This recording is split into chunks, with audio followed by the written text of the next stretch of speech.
En ces jours-là, lorsqu'Athalie, mère d'Ocosias, apprit que son fils était mort, elle entreprit de faire périr toute la descendance royale. Mais Josabeth, fille du roi Joram et sœur d'Ocosias, prit Joas, un des fils du roi Ocosias, pour le soustraire au massacre. Elle le cacha, lui et sa nourrice, dans une chambre de la maison du Seigneur, pour le dissimuler au regard d'Athalie. C'est ainsi qu'il évita la mort. Il demeura avec Josabeth pendant 6 ans, caché dans la maison du Seigneur, tandis qu'Athalie régnait sur le pays. Au bout de 7 ans, le prêtre Joad envoya chercher les officiers des mercenaires et des gardes, et les fit venir près de lui dans la maison du Seigneur. Il conclut une alliance avec eux, leur fit prêter serment dans la maison du Seigneur, et leur montra le fils du roi. Les officiers exécutèrent tous les ordres du prêtre Joad. Chacun prit ses hommes, ceux qui entraient en service le jour du sabbat et ceux qui en sortaient ce jour-là, et tous rejoignirent le prêtre Joad. Celui-ci leur remit les lances et les carquois du roi David, qui étaient conservés dans la maison du Seigneur. Les gardes se postèrent, les armes à la main, devant l'autel, du côté sud et du côté nord de la maison, afin d'entourer le futur roi. Alors Joad fit avancer le fils du roi, lui remit le diadème et la charte de l'alliance, et on le fit roi.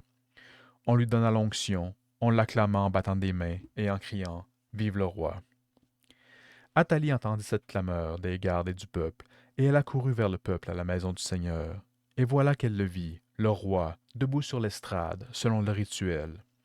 Auprès de lui, les officiers et les trompettes, et tout le peuple du pays, criant de joie, tandis que les trompettes sonnaient.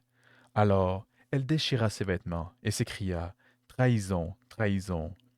Le prêtre Joad donna cet ordre aux officiers Faites-la sortir de la maison, à travers vos rangs. Si quelqu'un veut la suivre, frappez-le par l'épée. En effet, le prêtre Joad avait interdit de le mettre à mort dans la maison du Seigneur. On mit la main sur elle, et elle arriva au palais par la porte des chevaux. C'est là qu'elle fut mise à mort. Joad conclut une alliance entre le Seigneur, le roi et le peuple, pour que le peuple soit le peuple du Seigneur. Il conclut l'alliance entre le roi et le peuple. Alors, tous les gens du pays entrèrent dans le temple de Baal et le démolirent. Ils mirent en pièces ses autels et ses statues, et, devant les autels, ils tuèrent Mathan, prêtre de Baal. Le prêtre Joad posta ensuite ses gardes devant la maison du Seigneur.